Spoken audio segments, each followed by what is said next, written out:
Today, we are talking with Lee Holden. Lee has spent over 25 years devoting his career to helping others learn the powerful principles of Qigong, meditation, and Tai Chi. In collaboration with Grand Master Montauk Chia, a Qigong expert, Lee has worked to bring ancient Taoist teaching to Western culture.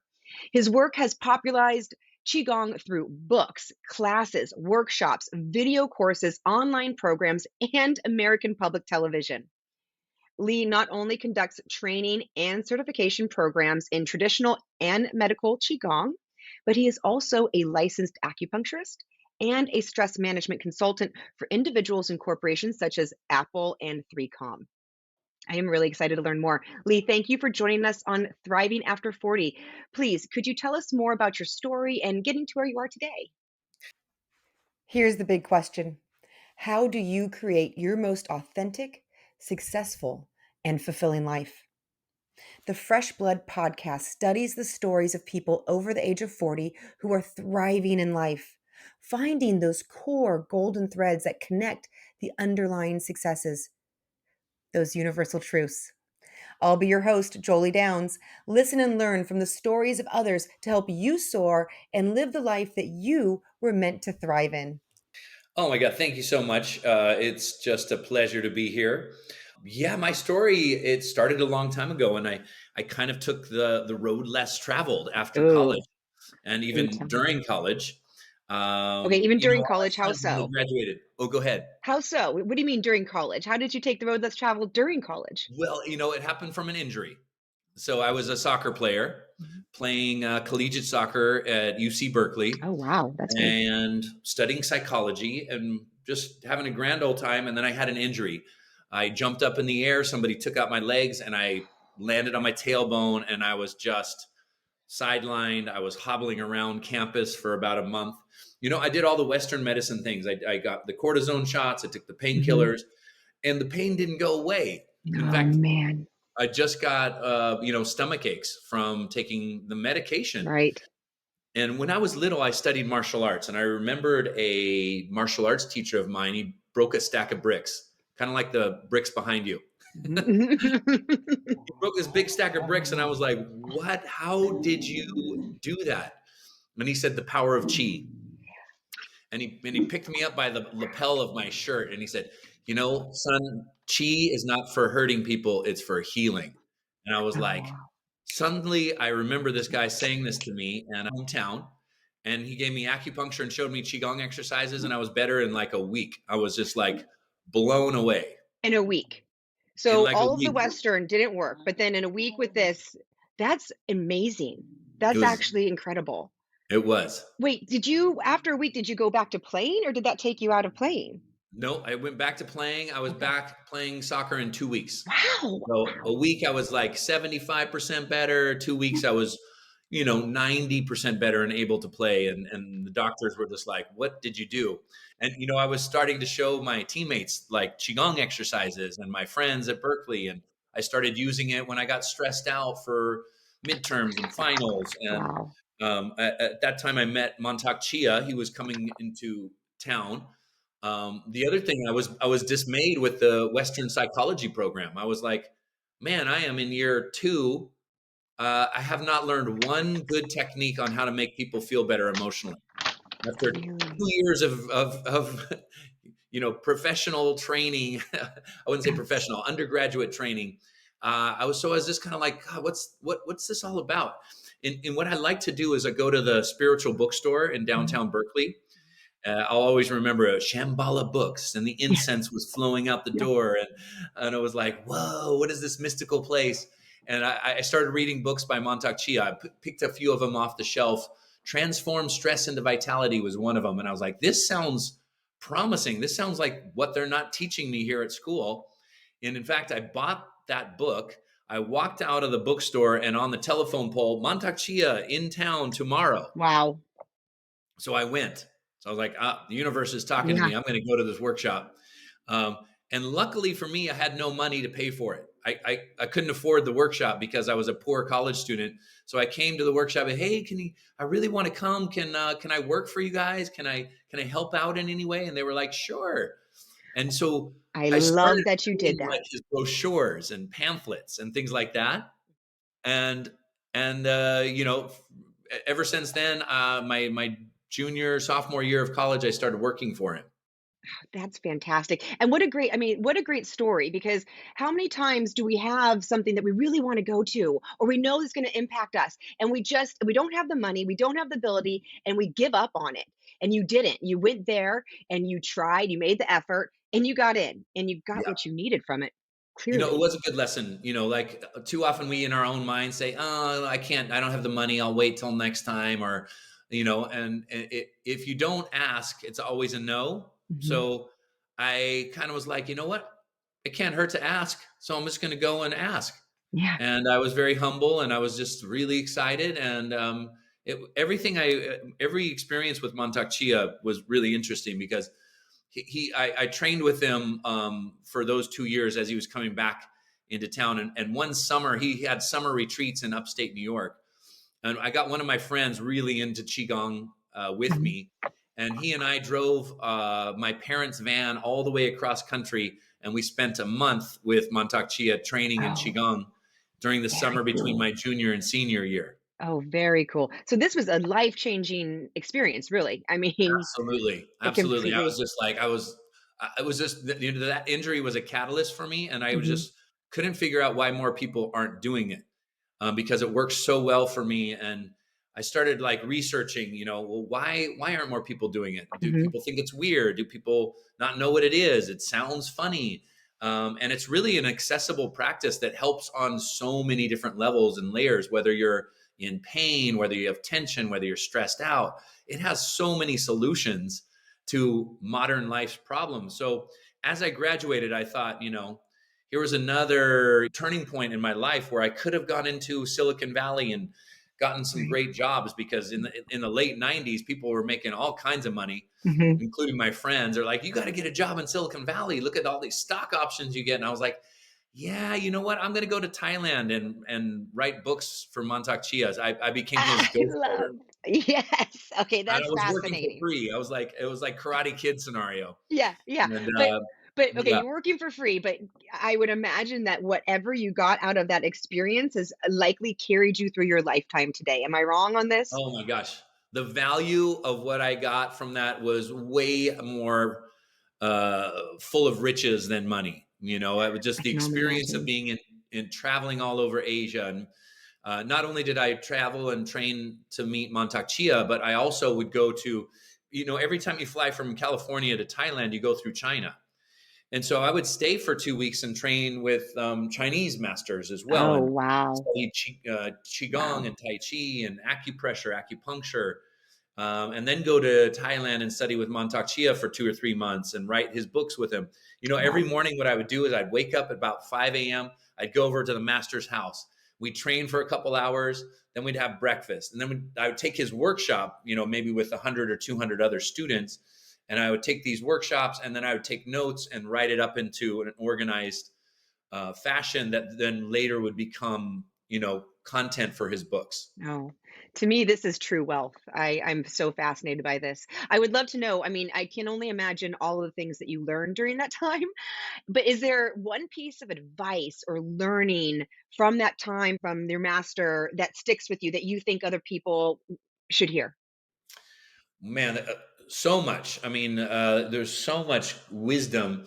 One from that time was like, just continue to follow your heart. Mhm. One voice that I didn't listen to was, "Oh, you're training to get certified in qigong. Well, you're never going to be able to make money or make a living doing that.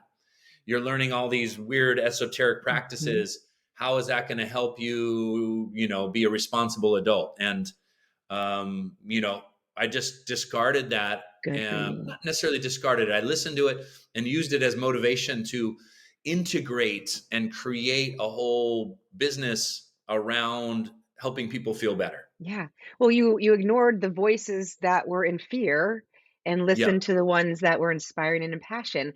And that is not easy to do, I have to say, but it's so not. worth it. And so thank you for proving the beauty of that in your Yeah, story. it took, you know, it took fortitude. It took, you know, it took something special. And I just said, you know what? I'm going to get good at what I love to do. Yes. And if I get really good at it, then it's going to be valuable. At some point, this work will be valuable. And, since then I've had 2 or 3 healing arts clinics, combined with Western doctors. We had an integrative medicine Oh, center. I've had 8 national shows on public 8 television. shows. My goodness. Yep. Over since 2006 to now, we have a show on public television called Your Fountain of Youth, and it's airing all over the country, and written a few books, and have a Fantastic. big online community of people practicing Qigong with me daily. I had class yesterday, and a live class, and there was 500 people Yeah. on a It's live Zoom call, amazing. all different Qigong, and feeling great. Yeah, you seem to be doing okay, Lee. I don't know. And I'm doing okay. And I love it. I Yeah. think what is important too, because here's what modern life often encourages us to do is this: we spend more time focusing on a device than our own consciousness. We invest more in our finances than our own internal energy. And the dividends that those pay aren't nearly as beneficial as the ones of self-care, self-work, self-exploration. Not to say that those should be discarded, but they should be also, the self-care and the self-work should be prioritized alongside the other responsibilities of life, because when we are working on ourselves, we become our best version of ourselves, and we truly can live more vital, vibrant, happy, and fulfilling Right. lives. Completely agree. I think that's Yeah. beautiful. Yeah, there's a lot. I mean, so we talked about being in Thailand, doing the writing with the master, learning from the masters, learning from the other Chinese people in a variety of different areas that you kind of just fulfilled your education there, and that's fascinating. And then we talked about all the success. I mean, your shows, your programs, your live courses. There's a lot that happened in between there, though. How did you get there? I'm sure in the beginning it was difficult. Tell me a little bit of something about that. It's funny. So I remember. So I finished college. I started doing these trips back and forth to Thailand. While I was in Thailand, I also studied with some healing arts masters. So I learned Thai massage. I learned Oh, great. acupressure, Asian style shiatsu, and I would come home, and I would give treatments to people out of a chiropractor's office. Mhm. And pretty soon I had just a thriving massage therapy practice. And then I was teaching Qigong and Tai Chi at local health clubs. Mhm. Of course, the people that came to my classes were in Silicon Valley, so they started inviting me to their wellness days, and the companies started inviting me to do workshops on stress management. So I started, all of a sudden I'm starting to figure out how to explain it to people in Silicon Valley. Then I started working with athletes. So at my local fitness club where I was teaching Qigong, um, Olympic athletes were coming there training Mm, before the Olympics themselves. So I started giving treatments to them, great. and they started referring me. I had really good success with them, so they started Mhm. referring me to other Olympians. And then I could put on my, pamphlets and brochures, hey, this Yeah, works for the Olympic athletes, and all the other athletes wanted to come. So all of a sudden I definitely. was now working with people individually. I was teaching maybe 20, 25 classes a week, and giving, I would say, 8 massages a Mhm. day. So I was Mhm. very busy, but I was working really hard. And I was trading with this acupuncturist, and she would put needles in me and leave the room. And I'd feel amazing. I'm like, whoa, that's really efficient. So, over the next few years, I studied acupuncture, Mhm. formally, and got my master's degree in acupuncture, and opened Great. up, acupuncture clinics, both in Silicon Valley and in Santa Cruz, California. Oh, so fascinating. So that came after, and it was an added value. That Mhm. exactly. Mhm. And somewhere in between there, I started, I was teaching people Qigong exercises, but they weren't remembering them. They wanted to go home and do their practice on their own. So I said, you know what? I need to make some DVDs.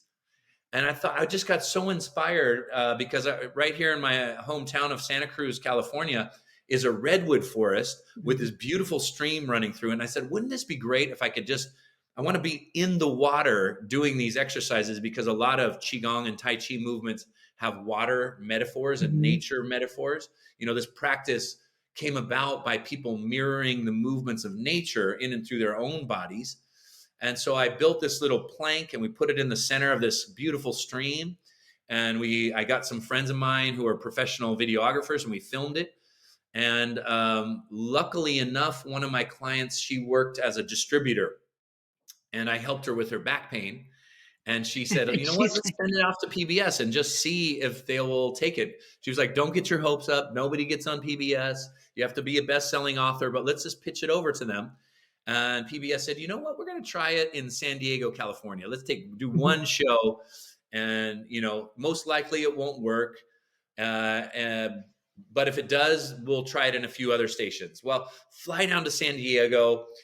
In the big studios, I was really shocked and surprised because it was like huge cameras. It was like a professional, almost like newsroom.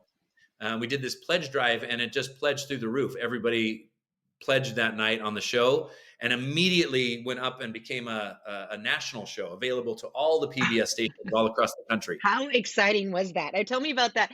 Tell me about that moment for you. What was that like? Well, it was so exciting. And not only that, the producer at the local station, she was such a naysayer. She kept looking at Qigong. What is this? Nobody's going to do this. She kept just saying, son, you know what? You don't get your hopes up. And besides, you're on right after Wayne Dyer, and everybody's going to pledge his show, and nobody's going to pledge your show. So, and That's pretty at big. the end of the show, she had this piece of paper, I remember, and she's just looking at it with a confused look, and she goes, you know what? This can't be right. Your show outpledged Wayne Dyer's show. Oh That my that just goodness. never happens. And I was That's like, huge. yes. That's gotta feel good. What did you learn from that experience? Was there any lesson that came from that? I think just one was to believe in yourself. Yeah. Uh, do it from a place of inspiration, and the results will follow. Try things. Yeah, maybe it would work, maybe it won't work. Um, there was also this idea, because when I made these DVDs, I didn't already have a market. It's not like I had a built-in market. I said, people were like, no, first get your market down, then go make the DVDs. And I said, you know what? I'm inspired to do this. I took all my life savings. It was about $20,000, and I invested in these 4 DVD titles. Hmm. Now I had, it just went completely national. So it didn't go like a few stations. It went to about 100 stations, Wow. 105 Wow. stations Wow. around the country were starting to air it. I was getting, I would say, 40 to 50 phone calls on my home phone number, because for the first month we didn't have a website. So you just like, who's this Lee Holden guy? They would Google my name, and all you got was my home phone number. So I was getting calls Oh from my Texas, goodness. Arkansas, and Colorado, and the East Coast. And I was just talking to people. No. Yeah, and they were ordering That's DVDs, and I was just like, wow, this is so much fun. That's so fascinating. Well, it's just to think about like the coming on the home phone too, just like right and Oh, left. people were so confused. Sometimes they were actually watching me on TV and talking to me on the phone at the same time. They were like screaming in the other room, the guy from TV's on the phone. And then, grandma would come over and talk to me about her problem. And then, it was a riot. So it was quickly, my distributor who got me on PBS got her website together. And we had then a legitimate business after that. But for the first month, it was chaos and just super fun. That's incredible. And what I love about it is that it really was that you were doing what you loved. You had this passion, you were doing it with all of your heart, and because you were doing that, you just kept growing. People kept coming to you, you kept expanding, you kept getting these new opportunities, and then it just exploded. And I think that's beautiful. Um, Yeah. and I'm curious because qigong is something that I've actually been very curious myself, and I've dabbled a little bit here and there. I know that it's good for you, and I've had this interest, but I hadn't made it a regular part of my life, right? And it's something that I would like to. And so what I'm curious is, what would you say say some who like me would like to make this a regular part of their life? What would you say to get them to do that? And Jolie, you are not alone. I mean, it is like, this is all of us. In our heads, we know there's certain things that we want to do that are good for us, and that we just haven't taken that step to put it into action. And qigong is a great choice because it's efficient. It gets you to desired destinations within yourself very quickly. Meaning, if your goal is to lower stress, wow, does it do that really quickly. If your goal is to increase energy, it is the energetic practice and science that has been um, worked on for the last 4 or 5 thousand years. Mm, So it's got a long history for really cultivating chi, which is energy. yeah, And so I always call Qigong the exercise form of less stress and more energy, because it's exercise, it's stretching, it's mindfulness and movement, and it's flowing practices. And you get that all, let's say, in a nice solid 45-minute practice. So it makes it very efficient because, we don't all in modern life have the time to go to the gym, a yoga class, and a mindfulness meditation practice. If we could do right, something synergistic all at once in a short amount of time right. that gives us those results, Agree. it is powerful. So what I've done is I have a 30-day challenge, and it's only 7 minutes a day. And so it's a like sign up for the 30-day challenge, try it for just 7 minutes a day. That's Very the doable. amount of time on your snooze button, Hmm. and just get into a habituated pattern. You'll see that after those 7 minutes, I feel energized. I That's feel good. good. And then, of course, then I have, condition specific things. So let's say you might just pick, okay, I have upper back and neck pain. I have Qigong for upper back, I have Qigong for low back, Qigong for anxiety, Qigong for better sleep. So you can kind of target what one maybe you want to do for your specific Very ailment. interesting. And then you're like, if it makes you feel better, you're more likely to practice. So just like me, when I got those exercises for my low back and it got healed, I was like, I want to do this every day, Well, because qigong is for prevention.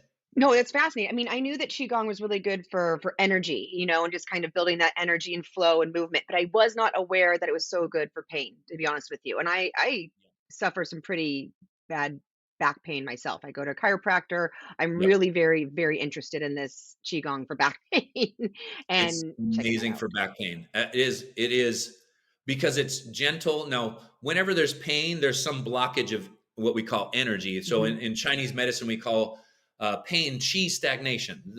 Just like water, if it doesn't flow, it gets stagnant and then it gets unhealthy. So Hmm. what we do is free up the qi. When the qi is freed up, the physiology improves. So blood flow improves, the way the nerve current, the way the alignment of the Hmm. spine is. And the beautiful thing is you're doing it for yourself. You don't have to have somebody else do it. It's great to have a team of Yeah, people working on you, chiropractor, acupuncture. Yes, but we want to be empowered and do things for ourselves that's that will key. activate the innate healing power in our bodies. Can I tell you how this medicine started, Yes, Jolie? Because it's please. fascinating. Yes. So the way back in ancient China, in these communities, you would pay your qigong master, your qigong doctor, or your acupuncturist, but the way you paid them like almost like a monthly fee, Hmm. and their job was to keep you healthy. As soon as you had pain, as soon as you got sick, you stopped paying them until Really? you were better. Oh my goodness, that is fascinating. What if we Brilliant, worked right? that way? You know? And here nobody gets paid unless you're sick Sick or in pain. So to keep you. everybody's motivated by sickness. Mhm, And we got a great medicine. We have great technology, mm, and we do a really poor job of preventing yeah, problems, because nobody's going to get paid if we're preventing problems. So, you know, wellness, true healthcare, which is prevention, vitality, these are things that aren't studied. If you go to your doctor and say, I feel great, but I want to feel better, they're just going to be like, sorry. So true. Yeah. people have called for it themselves. That's why, Mhm, yoga, meditation, acupuncture, massage, herbal medicine, these are booming industries in the United States, called on by the people, not mhm, by the institutions. yeah, And so we really need to take charge of our own health and healing. And I'll tell you what, nobody wants to get stuck in the Western healthcare cycle, because it's full of pitfalls and side effects and mhm, everything else. If you can prevent problems, that is gold. And yes, when we talked about value, I mhm, mean, your health is so much more valuable than anything. money in the bank. Yes. It is the value, because without it, there's nothing. So Yeah, exactly.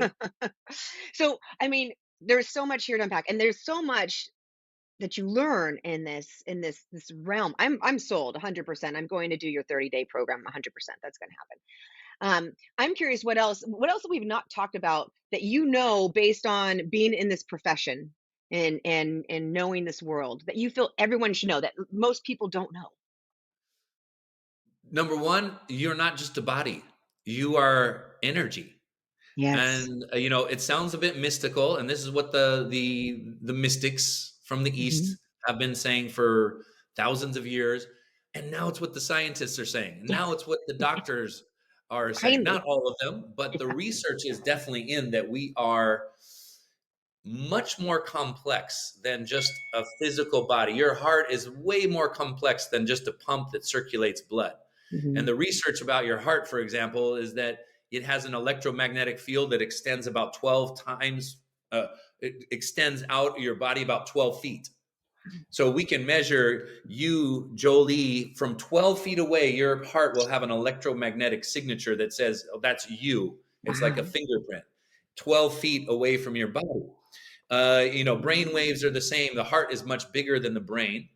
And so everything is energy inside of you. And if energy is optimized, then physiology works way, way better. Right. So I think that's what I would like everybody to recognize is that their power and their potential is way more vast than we've been taught and that has been ingrained in us from a Western mindset. Mhm. And it's important to know that it is scientific. I mean, it's being proven in the science community and in the Western world. And we have the studies that show the energy. I mean, and the studies that show even what happens with our energy when we're meditating and how Mhm. that impacts our aura, if you will. So I find that and I think I am glad that you brought that up because really most people aren't considering the fact that we are energy. It is just this body, and there's so much work to be done in that field. Yeah. What besides qigong, what do you feel helps with your energy? Mm. Being positive, Oh yeah. thinking positive thoughts, positive emotional energy. So lowering, I mean, just lower stress and be happier is going to really shift our energy because what is an emotion? I mean, we can't do open heart surgery and see how much love is in there. It is invisible. It is energy.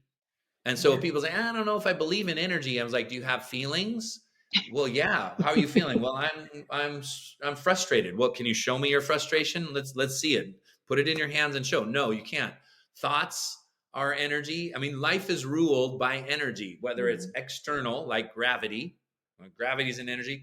Electromagnetism. Look at our technology. All you have to do is see a cell phone, and I could call Right. across the world through invisible fields of energy. Well, we're similar. We are energy, and our energy is very powerful. And in Chinese medicine, we say the energy moves first, the physiology moves second.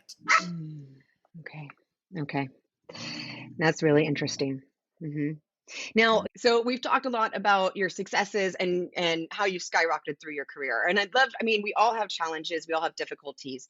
What is one of your greater challenges or difficulties that you've had in your life that you've had to deal with? And what did you learn from it? Mm. I mean, some of the bigger challenges have been also the greatest gifts. Right. And I think as soon as you start to, recognize the nature of yin and yang, that sometimes things seem like they're a big challenge and like, oh my God, this is the worst, most awful thing that's happened. And yes, maybe it is, but what is the opportunity? What's on the other side of that? So I'm Right. thinking of this injury when I played soccer. If I didn't get injured, who knows? Maybe I don't end up doing qigong and going to Asia and things like that. Yeah. It's funny enough. I just recently I was during COVID, and I was about to buy a house, and it was like a dream house, Mhm. and it had a second house that I was going to have my parents live in, and it was had a pool so that all the kids. I have 4 children. Great.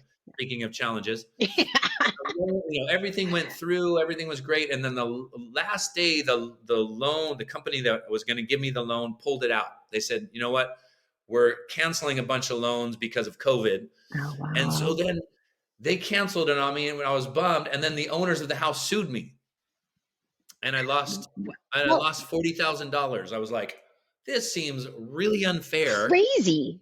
Now I'm just like, oh, now what am I going to do? It was right before I had my 2-year-old. I have a 2-year-old.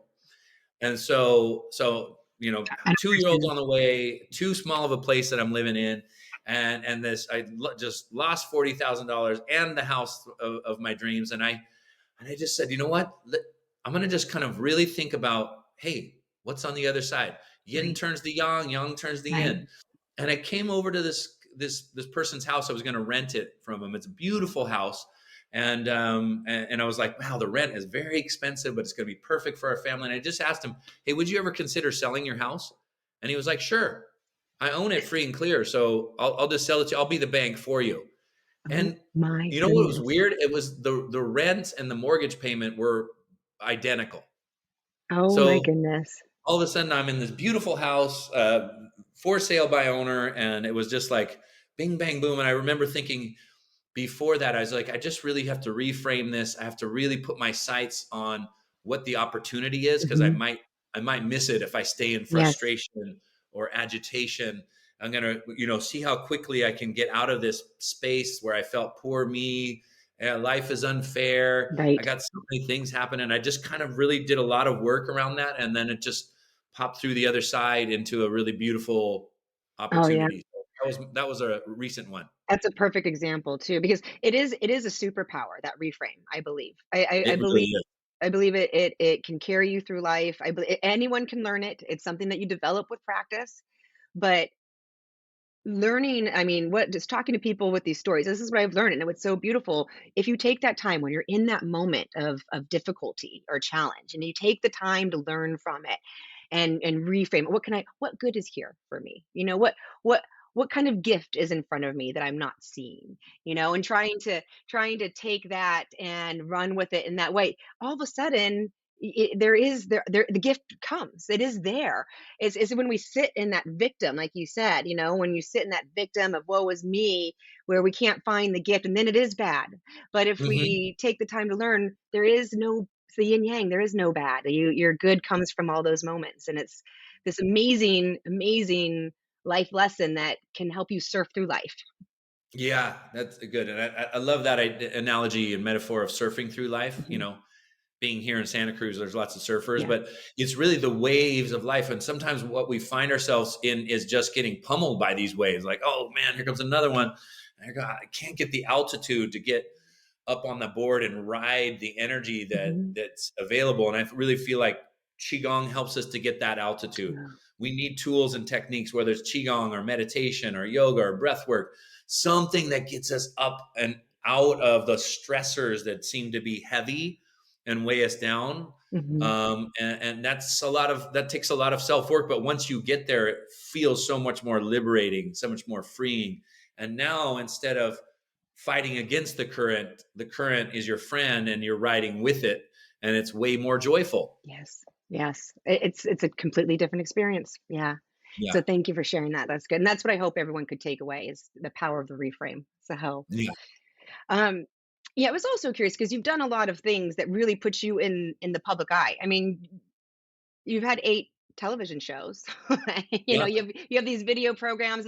You have these online courses with 500 people. Have you ever had imposter syndrome? And if so, how did you deal with it?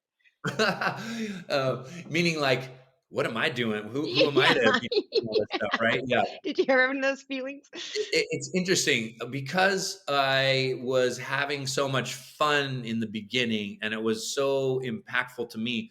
My mode of thinking was, I just want to share it. I was Oh, like, I God, love hey that. guys, this works so good. Yeah.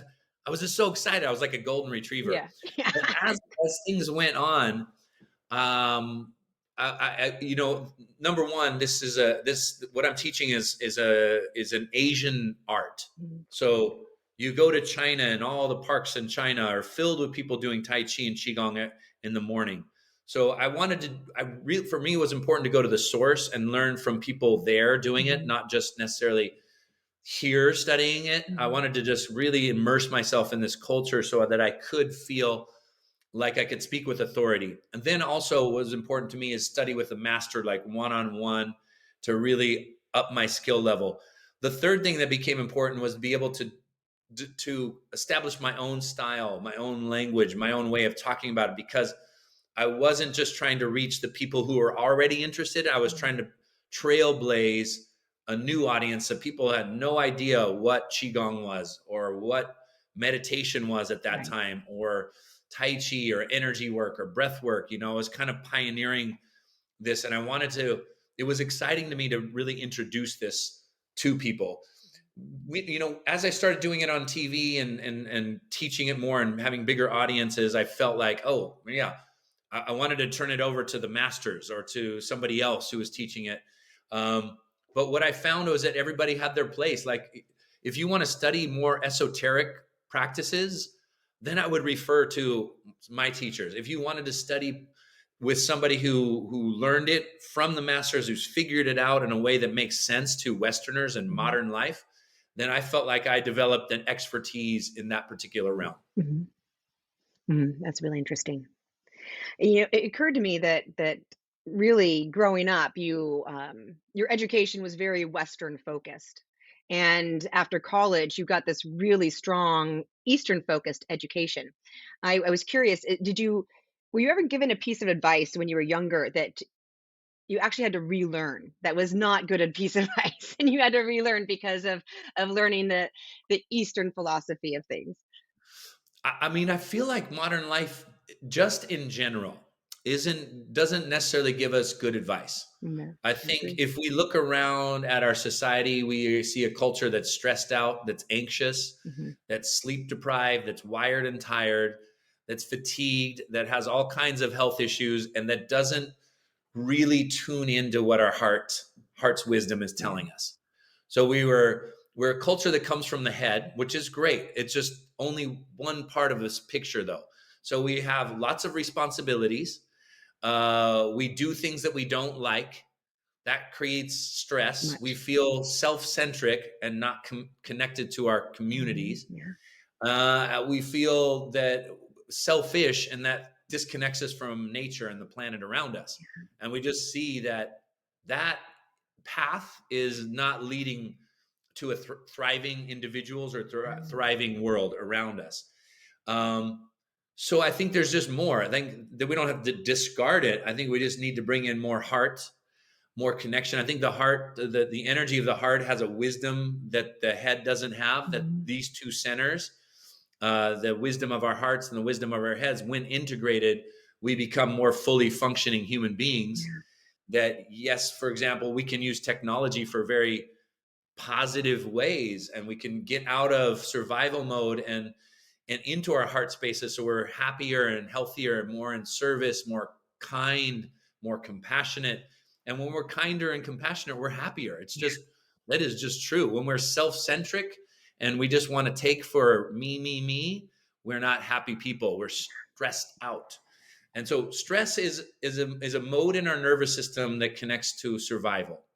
And when we're in survival mode, it'll override happiness. You can't be happy and stressed at the same Mhm. time.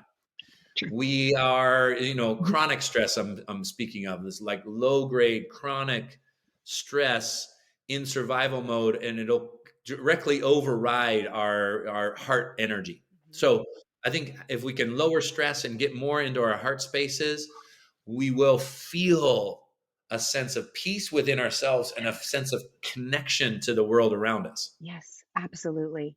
I feel this really strongly because I feel like I was there in that low grade stress level of just living. It was just Mm, like a this low buzz that was just always mm, on inside.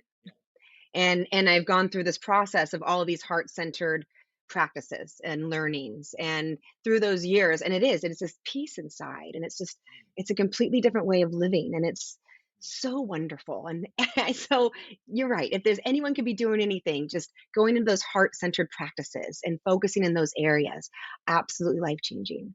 absolutely. And Yeah. I think people just don't know how good they can feel. Right. I mean, we just are like, yeah, I'm stressed out. I got the kids, I got work, I got responsibilities, and just like this kind of low grade energy. And this might all be true, but take time to invest in yourself, Yeah. especially to invest in your energy, because the wisdom of the heart leads you to, different places than the wisdom of the head. It'll lead you towards happiness. Yeah. It's just Yes. a direct connection. It's like, what's going to make me happy today? Yes. So in your daily plan and schedule, plan things for yourself that are fun, that make you laugh, that are connected to your community, that engage and uplift your family, and or just something for you. Go out in Mhm. nature and spend 30 minutes doing something that uplifts you, and you will be a better, more well-rounded, more energized person. 100%. Life can be better. That's the message. Thank you. Let them know. Yes. Yes. You Life is know, better on chi. exactly. Exactly. So is there a book or a talk, video, movie, that you've listened to or read that really, really impacted your life that you feel other people should bring into their life? Man, there's there's so So many. many. There's so many. Let's go to an old one. The Tao Te Ching is just a Mhm. beautiful, Oh, I beautiful haven't read that. ancient book, full of wisdom. So, Taoism is one of the world's great religions, but it's not a religion as we think of it. Let's call it a spiritual philosophy about life. And the Tao Te Ching is just written by somebody called Lao Tzu, which means old wise child. So it's kind of a play on Mm, words. Even the author didn't give his real name. It might have been written by a few people, but untapped. Lao Tzu, old wise child, the wisdom of an experienced elderly person with the heart and the playfulness of a young child. And then the first passage of the Tao Te Ching, the Tao that can be told is not the real Tao. So I just love this. Like, hey, we're going to write you this book, but whatever we say, it's not really it. So go out and Yeah, have your have experiences your and gain your experience. wisdom by actually doing it. The words are just helping us navigate like a map on a trip. It'll help you navigate, but you actually need to go on the trip yourself. I love so much. I have to say this whole talk is fascinated me in so many ways, and I would imagine it's probably fascinating to other people. So if they want to know more about you or work with you, what are their options? How do they find you? What can they do with you? Beautiful. Come see me at Mhm. holdenqigong.com. Holden Qigong. So HOLDENQIGONG. That's the hard part. QIGONG spells Qigong. On the website, we got all the condition specific. I have a video class subscription, so you just can log in and come to class with me 3 times a week. Everything from that to the teacher training. We also have a great YouTube station, lots of free content, Holden Qigong, and that's where you can find me. Perfect. And then are you working with individuals and companies still? Are you doing corporations if corporations are I'm interested? mainly working with individuals, Okay, mainly with mainly individuals. just Okay. online Mhm. trainings, workshops. We have some live events coming up here in California, Fun. week-long retreats. I'm working on a book. I've finished producing a docu-series. Ooh, what's your That's on docu-series? that's on Gaia. It's called Superhuman Experience. If you type in superhumanexperience.io, you'll Uh-huh. see the docu-series. Basically, I traveled all around the world looking for individuals with extraordinary abilities. I love this so much. I'm gonna check that out. Very cool. Superhumanexperience.io. Very cool. All right. And then other than that, so and I'll have in the show notes these links as well for people to find. But other than that, I would love to ask you my last question. Okay, perfect. What are you sure of in life? I am sure that we're here to be our best selves, to live in this heart space where we're feeling connected to life, joyful, compassionate, blissed out, and really in this beautiful space. I think we're here to experience this heavenly place on earth. Yes, I completely agree. Thank you so much for your time, Lee. I've loved our talk. I appreciate it. I really appreciate it. Thanks, Jolie. Thank you, friends, for joining us. If you enjoyed the show, there are many more episodes and messages just like this that can be found on the Fresh Blood Killing It After 40 podcast, as well as the subsequent YouTube channel or at the joliedowns.com website. Thank you for joining us, and I hope you have a wonderful and fulfilling day.